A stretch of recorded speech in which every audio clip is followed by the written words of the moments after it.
The Polar Express.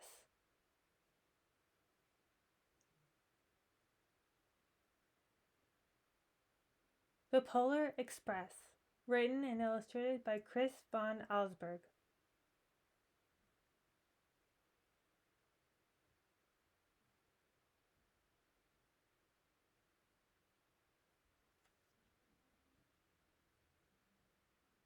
On Christmas Eve, many years ago, I lay quietly in my bed. I did not rustle the sheets. I breathed slowly and silently. I was listening for a sound a friend had told me I'd never hear, the ringing bells of Santa's sleigh. There is no Santa, my friend had insisted, but I knew he was wrong. Late that night I did hear sounds, though not of ringing bells. From outside came the sounds of hissing steam and squeaking metal. I looked through my window and saw a train standing perfectly still in front of my house.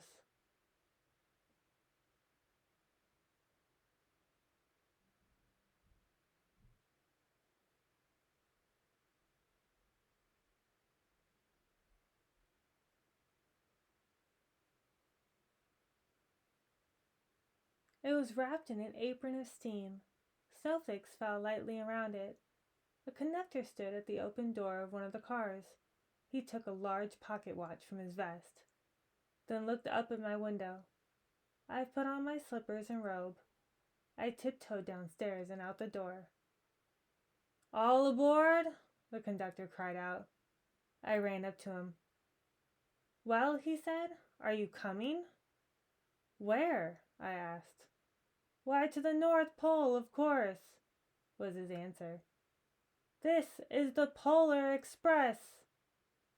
I took his outstretched hand and he pulled me aboard.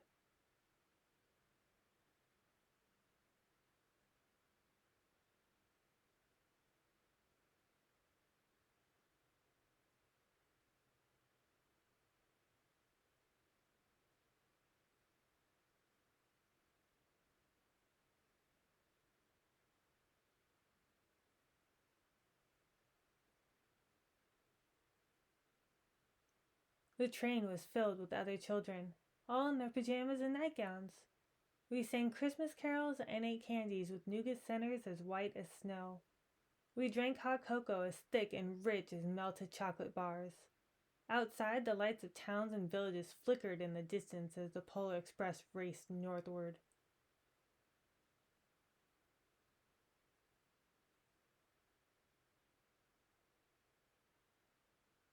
Soon there were no more lights to be seen. We traveled through cold, dark forests where lean wolves roamed and white-tailed rabbits hid from our train as it thundered through the quiet wilderness.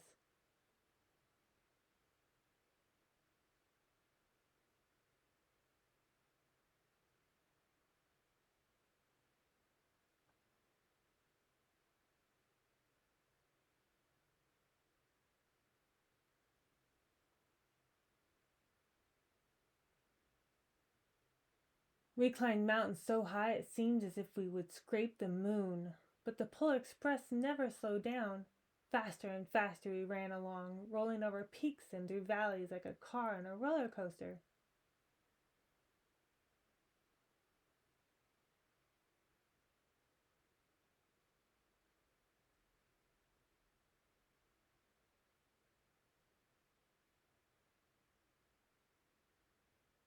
The mountains turned into hills, the hills to snow-covered plains.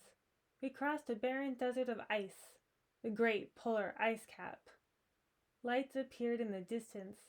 They looked like the lights of a strange ocean liner sailing on a frozen sea. "There," said the conductor, "is the North Pole."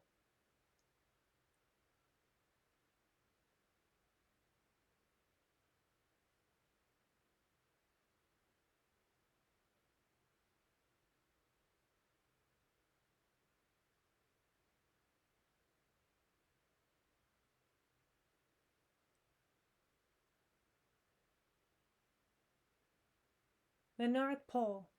It was a huge city standing alone at the top of the world, filled with factories where every Christmas toy was made. At first we saw no elves. "They are gathering at the center of the city," the conductor told us. That is where Santa will give the first gift at Christmas." "Who receives the first gift?" we all asked. The conductor answered, "He will choose one of you."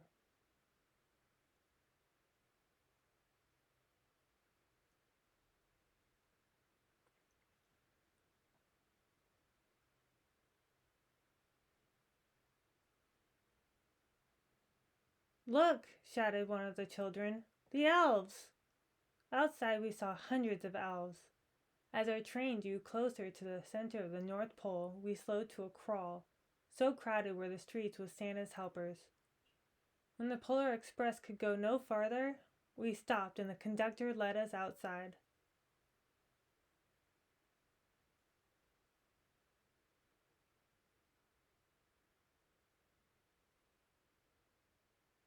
We pressed through the crowd to the edge of a large open circle. In front of us stood Santa's sleigh. The reindeer were excited. They pranced and paced, ringing the silver sleigh bells that hung from their harnesses. It was a magical sound, like nothing I've ever heard. Across the circle, the elves moved apart and Santa Claus appeared. The elves cheered wildly. He marched over to us and, pointing to me, said, "Let's have this fellow here." He jumped into his sleigh. The conductor handed me up. I sat on Santa's knee and he asked, "Now, what would you like for Christmas?"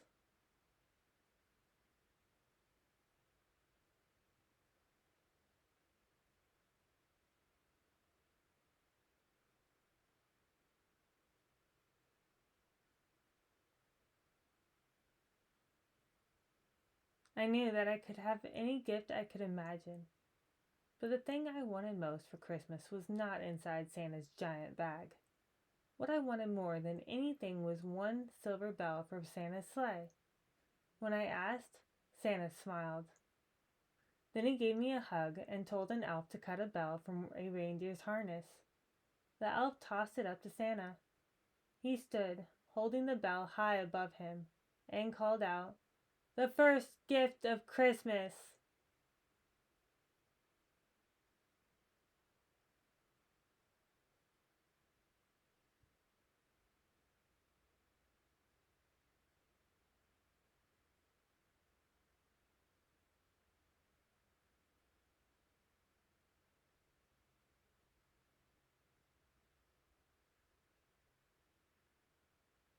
A clock struck midnight as the elves roared their approval. Santa handed the bell to me and I put it in my bathrobe pocket. The conductor helped me down from the sleigh. Santa shouted out the reindeers' names and cracked his whip. His team charged forward and climbed into the air. Santa circled once above us, then disappeared in the cold, dark polar sky.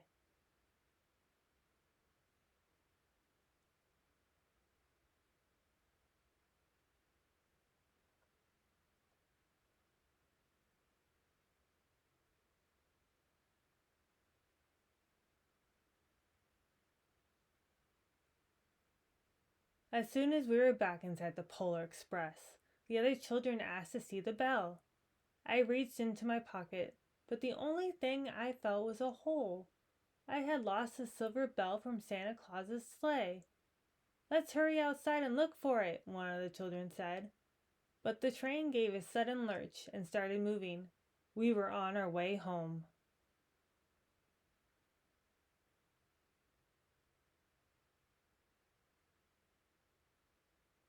It broke my heart to lose the bell.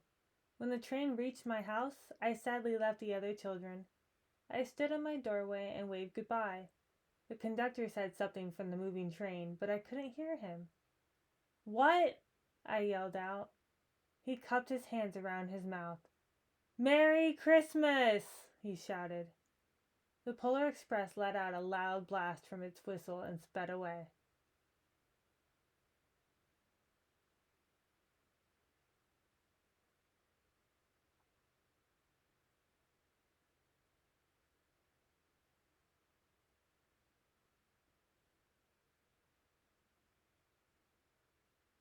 On Christmas morning, my little sister Sarah and I opened our presents.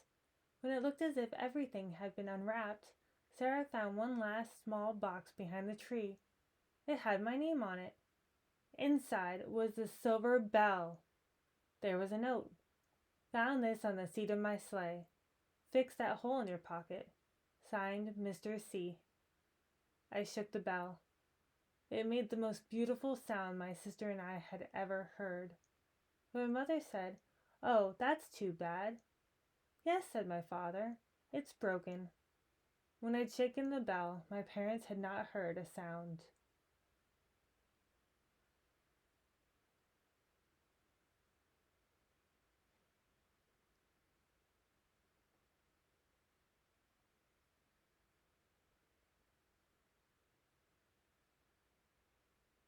At one time, most of my friends could hear the bell, but as years passed, it fell silent for all of them.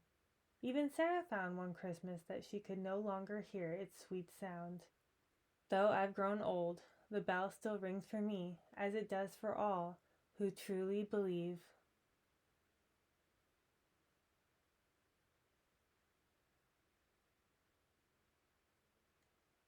The end.